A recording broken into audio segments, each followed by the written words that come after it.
Welcome to the podcast, Melody and Friends, where I will be taking a virtual tour around the world and interviewing all kinds of wonderful people. And today we landed in Nebraska with my friend Kelli Thompson to talk about closing in the confidence gap. Welcome, Kelli. Oh, thank you for having me. I'm excited to talk to you. Yeah, so I guess before we dive in and talk about all the things, let's just let our listeners know a little bit about Kelli and your story. Yeah, Kelli from Nebraska. So I grew up in a small town in Nebraska, went to a Catholic school, very, very sheltered. Maybe like many of you watching or listening, you grew up with a set of rules of things that you needed to do to be happy and successful, from my very strict Catholic upbringing and my very conservative parents. And, I did all those things, man. I checked those boxes. I went to college. I got a good job with benefits that was stable. I worked at a bank. I heard things like, you should probably get married young, before all the good ones are taken so that you're a young mom and you have energy. And so I don't know if anybody else's parents kind of like, or maybe not even parents, it could just be like just kind of the culture, like, the city or the town you grew up in or the people around you get married really young. So I did all those things, went to grad school and I was working in banking. I was in human resources and learning and development. And, I hit almost 30 and I'm like, dang, like I checked all these boxes, but like, why am I so unhappy? Like I'm miserable. Like the person that I was married to at the time was very emotionally and verbally abusive. And I'm like, how did I land up with this guy? Like my parent, I had such a good upbringing. Right. And I'm like, oh. And, it really just kind of landed me at a big aha moment when I was in my 30s of like, all this box checking, all these things I thought I had to do to be happy and successful really are not making me happy. And I really don't feel all that successful. Like my career was good by look of it on paper in terms of title and salary, but I just wasn't happy. At age 30, I got divorced. Shortly after that, I made a career change and the career change was amazing. I mean, it truly did kind of slow down and ask myself, what do I want to do? What are my values? How do I want to work? What are my unique talents? I talk about that a lot in my book. Landed into another relationship this time with something that maybe y'all are familiar with a very interesting narcissistic person. And, that was a good chunk of my life as well. Until, we were engaged to be married and I called that wedding off when I was in my mid 30s. And that was a huge shift for me because now here I am at the other end of 2 failed relationships. I've made a career change. The place that I've gone to is now being acquired by a company and they want me to lead the merger, but they don't have a job for me at the end. So like, I'm just kind of like having this, I call it my kitchen table moment. I talk about it in my book where I'm like, oh my God, like I've done everything right. And like, I'm on the other end of like 2 failed relationships. My picker is broken. My job is changing. And then it was kind of like, a really, really horrible, it was like a rock bottom moment for sure. But I remember thinking like, but there's like a common denominator in all of this. And it's me. And that sounds really harsh, but it was really liberating because I'm like, well, if I can figure out all the choices that I made to account for how I got here, then that means I can make some different choices to get out. And so, I called off the wedding and I did make another career change. Actually went to go work for an author and for a leadership development consulting firm. And that was amazing. That experience honestly is what helped me leave that job and ultimately start my own coaching and leadership coaching practice in 2019, which then led into coaching leaders, coaching women, and then eventually writing the book. And just so much of that work I did in that time really also helped me just improve my own life, claim my values, set my non-negotiables. And that's how I met my husband. And my husband now is amazing. Like he's the person I should have married when I was 24 and didn't, And so here we are today. I've, kind of done the whole corporate thing. I left corporate America. Now I'm on my own. I learned that the rules don't serve me. I've been through my gamut of relationship issues, but like, I feel like now on the other side, because I've done some hard work and set some really strict boundaries, like looking back, like it was all worth it. So here we are. I would love for you just to share a little bit about, you're talking about this personal work and I totally get and relate to, and probably so many women too. You grow up in this religious background, Christian home.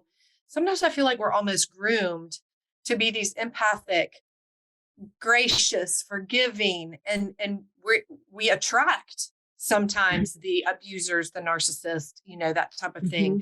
Mm-hmm. So maybe talk a little bit about that. And then I want to move into just, you said a couple times, my non-negotiables, my boundaries. I'd love to hear kind of your process in that as well. So talk to me a little bit about that process. What was really interesting, and I've always tried to backtrack this. I'm like, how did I accept such poor behavior? And I remember I kind of land on a couple of messages, a couple of themes. Number one, from the time I was young, one of the things my family always told me was that I was very blunt, I was very direct, and I was tough. And I kind of always, for those of you who know the Enneagram, and I'm Enneagram 5, I can be a little unemotional. And so I think I kind of always just had this mantra that I was like, I'm tough and I can tolerate a lot of things. But what I over rotated on was I allowed that toughness, and I can tolerate so many things, to tolerating people who treated me like crap, to tolerating like jobs that just weren't aligned, to tolerating situations that just weren't in alignment with my values. And honestly, my parents had a great marriage, and I wasn't necessarily brought up to be a super nurturing person per se. But what I will tell you is my parents had a good marriage and I watched them. And so I think I just assumed that when you meet somebody and you like them and you fall in love, like it's that they're just going to be okay. Like nobody ever really sat down and talked to me. Like I make a conscious effort and sitting down and talking to my daughter about personality things. And hey, you need to watch out for these sort of red flags. I think honestly, I was just clueless to that sort of like behavior. And I think a lot of that has to do with probably my Enneagram type, because I just wasn't clued in to social norms, manipulation. Nobody really talked to me about that. And I think I just really took for granted that my parents had this good marriage. I'm like, oh, I'll meet someone and then it'll be just like that. Except for like, it wasn't just like that. And I will say, it was about 4 or 5 years ago, I did discover that I was an empath. I didn't know what that meant. But it just made so much sense to me, where I was like, oh, it's no wonder why I've attracted these people, because what would happen is they would go and they would do their thing and go on their emotional outbursts. And me being so rattled by that as an empath, I could feel it zinging through my whole body. I would attempt to appease and please and all these sort of things, not so much to settle them down, but just so I could get myself back to homeostasis. That was so unconscious, and I was never made aware of it until my dear friend who's a therapist, she's like, are you an empath? And I'm like, I don't think so. And then we walked through all the things and we discovered, in fact, that yes, I was scoring high on this. I want to stop there again, because I think this is very profound. Sometimes when we're listening to this, we're like I heard type 5, maybe non-emotional, you're very objective. And you can hear that and go, oh, well, that's not me at all. Well, let's look at my personality type. I'm a 7. I am a little more emotional. I'm very gullible. I fall in love with everybody I see. But the common denominator between the two of us is empath. And I think that's really important. You care about people deeply. You're mercy driven. And that's really important to hone in on what Kelli just said. Like empath people many times can put up, which is what you said, and I can totally identify with, we put up with behavior that's just unacceptable. Yeah, absolutely. It's just, I wish I would have known this about myself sooner. I just wish I would have had a little bit more relationship EQ, IQ. I don't know, whatever you want to call it. Because I think sometimes just my lack I was always surrounded by such good people growing up that I didn't know that there were like dark artists in the world, right? So it's not like I was scanning for these people, because in my life, I was lucky enough to have a good family. So I was just like, oh, there's people like this out here who treat you like that. Like, sometimes you just feel so clueless. So, but now I have the gift of discernment, which is very helpful. Yes. And that gift of discernment helped you call off a wedding, which was not easy, correct? Oh my gosh. It was the hardest thing I've ever had to do. I mean, I've left jobs, I've changed careers, I've gone through, the infertility was really hard, but let me just tell you, calling off a wedding was terrible. And calling off a wedding with a narcissist is even worse. Like we could have a whole podcast about like 5 best tips to do something like that, because I was not, not only was the conversation hard, the separation of the identity and the friend groups was hard, but what was even harder was the aftermath was harder. And I'm so glad I was seeing a therapist who was very well versed in this, because she gave me some really helpful tips, like no contact. I just was not prepared on how strong I was going to have to be in drawing a line of zero contact and setting really good boundaries. And I mean, that is just the internal strength, I think sometimes that we have to muster to do that. I wasn't prepared for, but honestly, like it is probably the action in my life that has truly given me the most confidence to be like, oh, I can do hard things. Well, not only that you're doing hard things, you're doing hard things that ultimately are possibly hurtful to other people to take care of yourself, Mm-hmm. right? Like you're Mm-hmm. calling off a wedding, there's cost involved, your family doesn't totally understand. And then you really have, I don't know about you, but for me, I have ambivalence. I love this person, but I can no longer be with this person, in contact with this person. And that is really a hard tension. Yes. I mean, you really have to untangle that. And like almost like it's like a fine knot you're untangling, right? Because yes, you're right. You call off the wedding, the feelings don't go away, but you have to trust. And, I remember, and this is a story I tell in the book, because, one of the things I talk about in Closing the Confidence Gap is how important it is for women to trust themselves. Mm. Because as you probably heard in my story, you've heard me say over and over again, people said, people said, people said, people said. Like there's just so many messages I think that we get as women, whether it's mothering, partnering, or in the workplace. Oh, you should do this. You should hire this person. And so one of the things I talk about, and I spend a lot of time on in the book and with my clients, is how to trust yourself. How does your body say, heck yes and hell no? Like really listening to that still small voice. And I will never forget, I told the story in the book, that, we had been together for 5 years. The wedding was about 5 months away. And I was I was just unsettled. Like it just felt hard. We'd kind of gone through some ups and downs. I was tired of being on the roller coaster. And I was really actually starting to have some body issues. Like I had this pain in the left side of my stomach. And it was so painful. I didn't know what it was. So I went to the doctor. They're doing ultrasounds, thinking that maybe something's wrong with like intestinally, and it's all clear. And what I discovered was I went to my massage therapist, and my psoas muscle, these are like your stomach muscles that are right around your waist, were so tight because I was sitting clenched all day. Because, I'm worrying, ruminating, stressing. I mean, it's just the mind body connection with some of these things is mind blowing. And I remember thinking, okay, like something's up. And I'm in counseling with my fiance, and one of my colleagues comes into my office and she can just tell something is just not right. And so I was kind of telling her, she was familiar that I was kind of like, oh gosh, is this the right person for me? Going through the things. And, she looked at me and she said, Kelli, God is not the author of chaos. He is the author of peace. That's right. And like every time I even repeat that, like the chills go down my spine, my shoulders relax, because I think all of us know what peace feels like. It's like, oh, yeah, it feels like peace. And like in that moment, nothing about my relationship had ever felt like peace, ever. And I knew exactly what I had to do because my body was like, peace. I want peace. I know what peace feels like. It feels good. It feels loving. It feels calm. Like that embodied sensations. I was like, I need this. I want this in my life. And so even like that was how I trusted my gut, my still small voice, like this is the right thing to do, even though in my mind was crazy. Are you sure you're doing the right thing? What if you regret it? What if there really isn't anybody better out there? And so it was really trusting my body and my gut that it was the right decision. And so, I mean, it's really just kind of nuancing out some of those things because you're right. The ruminating, the inner critic, the feelings, all that will still be there. And it's really like, how do I trust my gut and honor myself that this is the right choice? And you probably had a lot of people questioning yourself. Mm-hmm. How was your family? Did they finally get on the same page? Actually, my family was very supportive. Again, like, thank God I have such a good family. Like they had seen some red flags.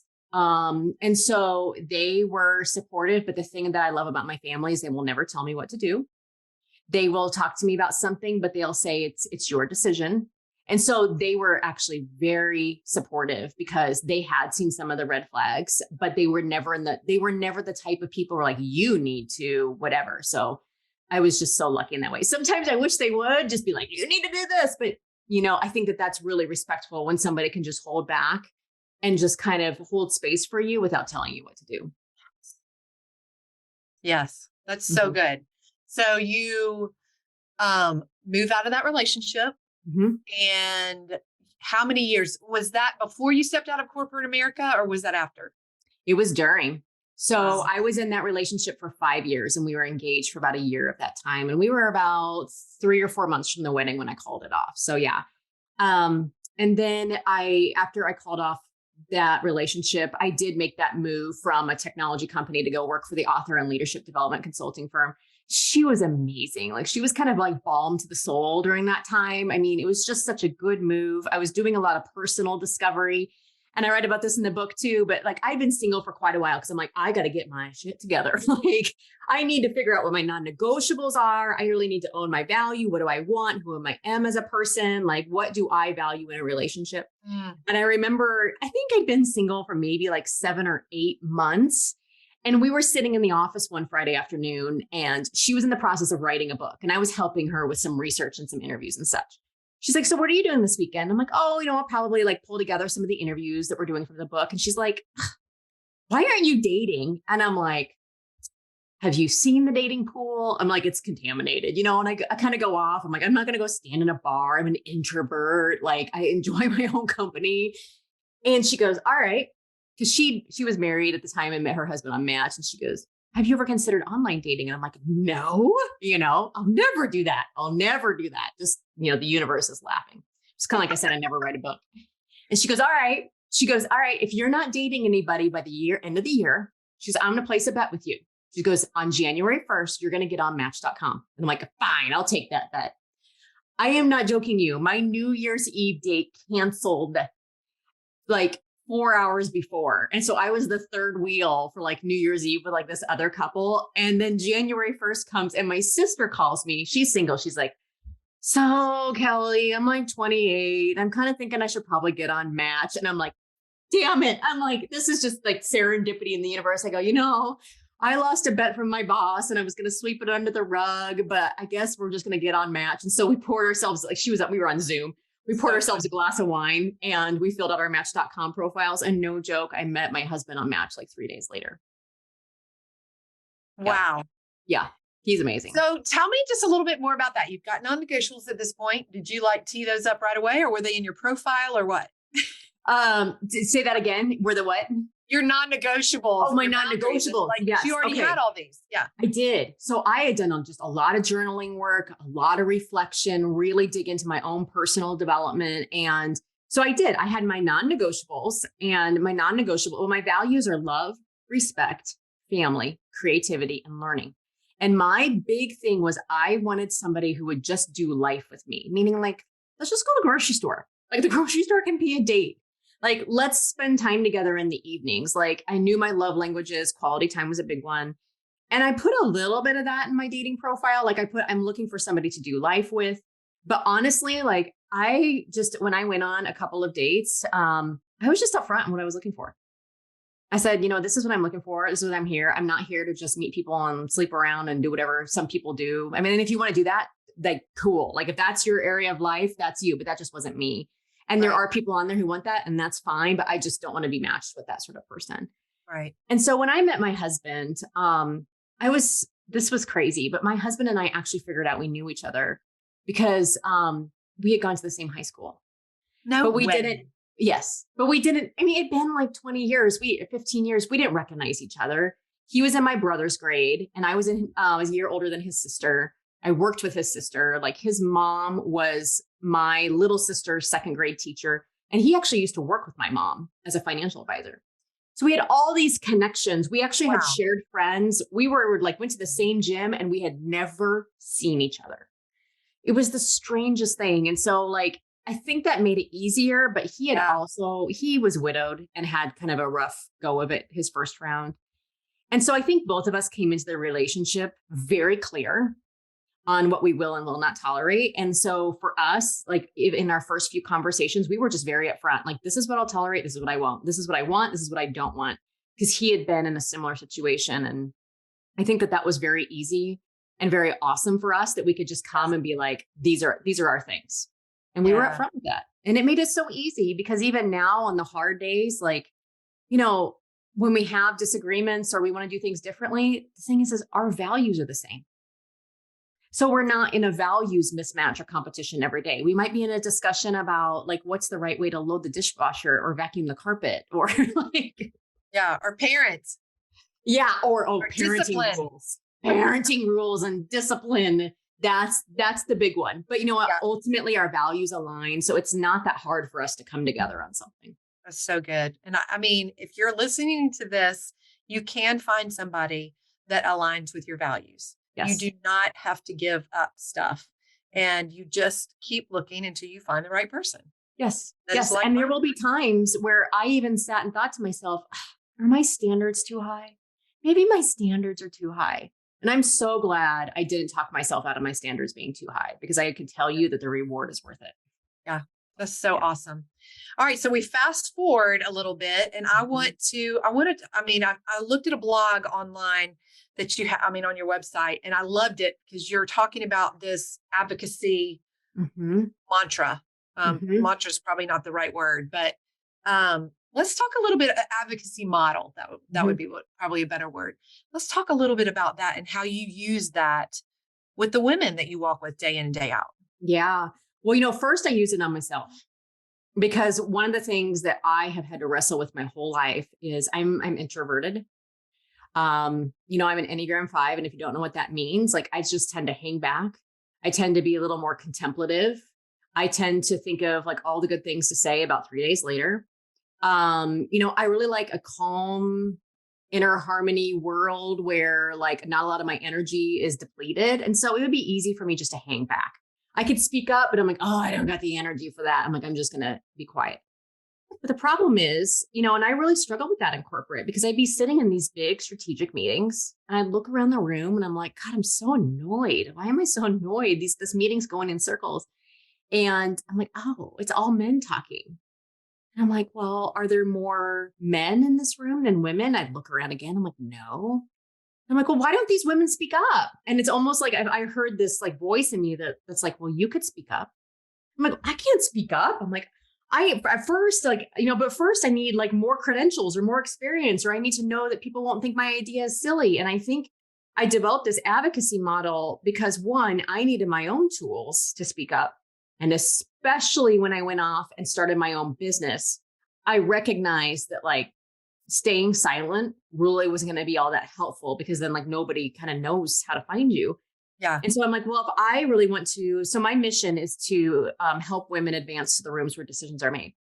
So if that's my mission, I need to figure out how to talk about my mission in a way that feels good to me and in alignment with my values. And that's how I came up with the advocacy model. So I'll just kind of walk through it and how I coach my leaders to use it. And most importantly, how I use it, because I don't teach anything that I don't personally use myself. So the first step is authenticity. Mhm. I think for women, a lot of us are told that, oh, we should be more assertive, more direct, more this, more that. But I think that when we really start to copy someone else's style, we lose the power that makes us us. So I always start with authenticity. And you can ask yourself a few questions. And question number one is this: what do I know for sure about me? Like if Oprah sat next to you and she leans in and she asks that little question, she's like, Melody, what do you know for sure about you? Like, I just really think about it's like, well, I'm direct, I'm objective, I'm an expert in these things. Like I really just kind of thought about, okay, what do I know for sure about me as a person and what my values are? So that way I can kind of really lead with like, that's the voice that I want to speak up in. The next authenticity question is what are my unique skills and talents? Like what's my unique point of view that I can bring to a topic, to a situation that no one else can own? For me, it's like, well, gosh, I have 15 to 20 years of corporate training experience. I can always speak up through the lens of training and educating and, putting programs together. I'm good at asking questions. I know that for sure about me. Another question that I always love with authenticity to making sure we're coming from an authentic place is what do I know for sure? What are the facts? Before I speak up, what are the facts? I think that really helps ground us and be authentic when we think about what do we know for sure about us and like our style and our approach. What unique talents or perspectives do we bring to the table? And let's come from a fact-based place. Like what do we know for sure? So that's authenticity. That's number one. So when you're thinking about where you want to speak up, you start with authenticity. So when I was writing my book, I was asking myself these questions. What do I know for sure about me? What unique perspective could I bring that could be put in a book? And let's look at some facts. What do we know for sure that I can build stories around? So then I look at the next little bubble. If you think of 3 overlapping circles, is alignment. Because one of the things I think is so important when we think about speaking up is how do we speak up in alignment with our values? Because in my book, I share some really hard stories. When I'm online, I might take a stand on something that might not be popular. When I'm sharing stories about calling off the wedding or IVF, like those are very vulnerable. And so when I look back 10 years from now, I want to feel good about how I told those stories because I told them in alignment with my values. When my clients are speaking up in meeting rooms, I want them to feel good when they left the meeting because they're like, I had to say a hard thing, but I feel good about it because I said it in alignment with my values. Yeah. So that's kind of the how of it. It's like, what are your values? How do you want to speak up in alignment with them? Okay, so if my values are love, respect, family, creativity, and learning, I might be thinking, okay, how can I say hard things with a lot of love? How can I challenge somebody with a ton of respect? How can I bring something up and, be really creative about my approach and delivery? And if you aren't sure what your values are, another way you can do this is just to ask yourself the question, when I speak up and I share this idea or I tell this story or I give feedback or I'm having a conversation with my partner, you can ask yourself, what are 3 words that describe how I want them to feel?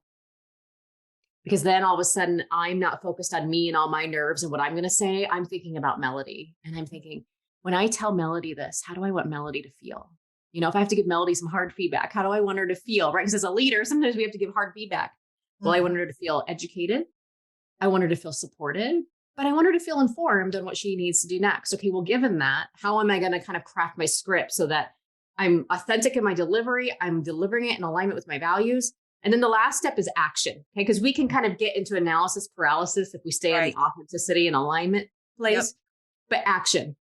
And so based on what I know for sure about me, what I know what my values are, what is mine to say or not say?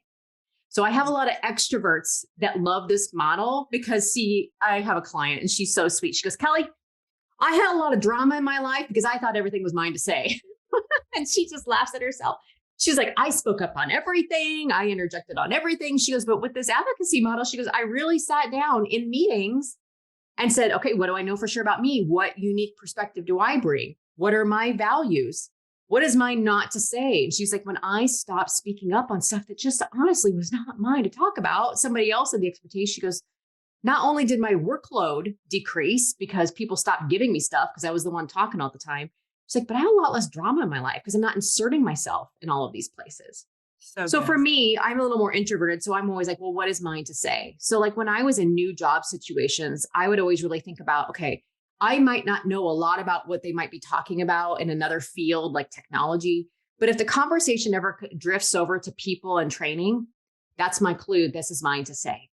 Because it's, it's in authenticity with what I bring to the table. It's in alignment with my values. It's related to training. This is mine to say. I need to ask questions or speak up about people.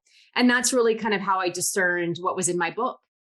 I went through all of those circles and really asked myself as I decided to put stories in the book or take them out of the book, I would have to be like, is this mine to say? So that's so good. So, so good. So now let's just move into your book. How in the world did that evolve?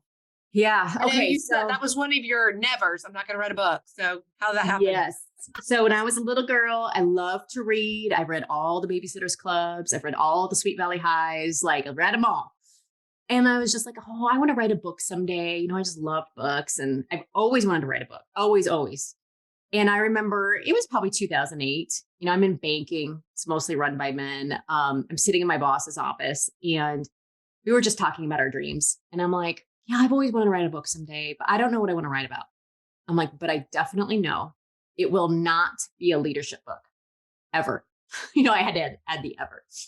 And the universe laughed, of course, because, in 2008, and honestly, even if you Google it today, if you Google leadership books, the majority of the search results are going to be written by men. So in 2008, it was even more so. This is pre Brene Brown. This is pre a lot of women in leadership. The only frame of reference I had was leadership books written by men in a very masculine way. And I couldn't just even see myself there. Right. Right. And so, I kept on this thing in the back of my mind. It was always a bucket list. I'll write a book, I'll write a book, I'll write a book. And then when I went out on my own in 2019, I just started off my coaching practice, just doing kind of generic leadership coaching. I coached men, women, whatever. Then the pandemic hit. And, I lost a good chunk of my income, in about 3 weeks as companies kind of canceled corporate coaching contracts, speaking engagements were canceled. My husband and I were going through IVF and I had miscarriages, and it was just like a terrible time all at once. I'm like, I have no money. I have no babies. I have a teenager from a previous relationship, but I have no new babies. So I'm like, if things can't get any worse and like, I can't lose any more money, I'm like, what do I really want? Like, I have nothing to lose at this point. And so I thought to myself, I'm like, gosh, I just love coaching women. I've always loved when I was in corporate, women coming into my office talking about confidence, salary. I mean, I'd spent a lot of time in HR with these things, asking for what they deserve, applying for jobs they're passionate about. I'm like, I just love it. I love having those conversations. So I'm like, I'm going to go all in on women. Like, I'm going to focus on women. And so, because I'm like, literally, I have nothing to lose. So like, I just started changing all my content to speak directly to women and researching all these things about women in leadership that I was passionate about. And like, literally it just flowed. Like it's almost like the lights turned on and then the business just started like just humming. I have a women's leadership program that I developed and, I offer that twice a year. I was, doing only one-to-one women's leadership coaching and training. And then I had like this epiphany. I'm like, oh, that's my book. Like my women's leadership program is my book. And so my book really is based on my Clarity and Confidence women's leadership program. There's a few extra things in there, but it just kind of evolved. And I was working with a coach, which I love. And I highly recommend working with a coach because they just really help you kind of get outside your comfort zone and help you think about things different ways. But yeah, she was just able to help me see so clearly that this program I already had would be an amazing book. And then we put it together and it took about 7 months to write and then about 3 or 4 months to edit. So yeah. And did you self-publish? I hybrid published. And so it's a professional publisher. My publisher is Amplify, and they use all the same printers and use all the same networks as a traditional publisher. The difference though is because I personally buy the books up front, I have more creative control. I wanted to own the licensing to the content. And so instead of getting it advanced, which is what a typical traditional, thing is, I get all the money on the back end for every sale. So a little bit different. Well, but I'm so glad I did. Well, and that also sounds like it aligns with your values, because many times when you go with a traditional publisher, they begin to change and tweak, which I have found in writing a book that's on the shelf. No. Yes. You're exactly right. When I was making a publisher decision, I had to list what are my non-negotiables, and one of my non-negotiables was a quality hardcover book. And a lot of true self-publishing, they just can't really do hardcover well. And then I really thought about what my values were, and creativity was the big thing. I'm like, I have to be able to work with a publisher who is creative. And I wish I had my book sitting here right now, but like the cover is glossy and shiny. And then you open it up and it's a navy cover with like pink end sheet pages. I love the pink and blue. Oh, thank you. They just nailed it. Like they just nailed the presentation of the book. And I'm like, yes, this is what I'm looking for. So that's so exciting. Yeah. So you just launched it, last month? Was it November? Yep. November 1st. Yep. You can see a copy just sitting right back there. But yeah, nice. November 1st was the official launch date. And so yes, now it's out into the world and you can buy it anywhere books are sold. There is the ebook, the hardcover, and there's an audio book. And so people are loving the audio. I am shocked. Like the audio book is crushing it. And I read the audio book and it's doing very well on Audible. So if you love audiobooks, or if you've never listened to one, a cool thing that a lot of my folks have been doing is Audible gives you a free trial. So you can go to Audible, download my book, listen to me talk to you, and you'll get it for free. So that's pretty cool if you want to check it out. Yeah, there's some books that I just love to do, especially when it's author read. To me, I love that. I feel like you capture so much more than just reading a book, in print. So I would highly recommend that as well. So I guess in closing, is there anything else that you want to add? And then I want to obviously talk about how people can get in touch with you. So yeah, absolutely. I would say For if you're listening right now and like you're in like a career crossroads or a relationship crossroads and you're kind of in that place where it's like, oh, I just don't know what to do. I'm like, I just can't tell you enough to trust yourself, to trust your gut and your still small voice, because the right decisions will always feel of peace. The right decisions typically don't feel heavy and dreadful and chaotic. So just trust yourself. That's awesome. And how can people get in touch with you? I'll have the link in our show notes for the book and a number of different ways to get it, whether it's Audible, Amazon, all the different places. So, but tell people how to get in touch with you, because I know you have a website with all kinds of wonderful coaching programs and all the things. Yep. Just come to KelliRaeThompson.com, and I'm Kelli with an I, RAE, Thompson.com. The other two places I love to hang out are Instagram, and I'm at Kelli Rae Thompson. And then I'm also on LinkedIn, LinkedIn/Kelli Rae Thompson. So that's where I'm at. Awesome. Well, thank you so much for this visit this morning. I can't wait to get this podcast out into the world, as well as all the links. And I just feel like women are going to be so empowered to not even only hear this podcast, but really to step into this book and say, hey, what's important to me? What are my values? What kind of job do I want that aligns with my value system? And to trust myself to be able to go in and ask for that. Yeah, absolutely. So you'll get all of those things. And then when you get the book, there's actually a little toolkit you can download that gives you scripts for things, because we all love a good script and we don't know. We all love a good script. Yes, to set boundaries, to ask for a raise, hard conversations, all of it. So yes. And I guess just in closing, like, you are absolutely worth whatever you want to ask for. So the sky's the limit.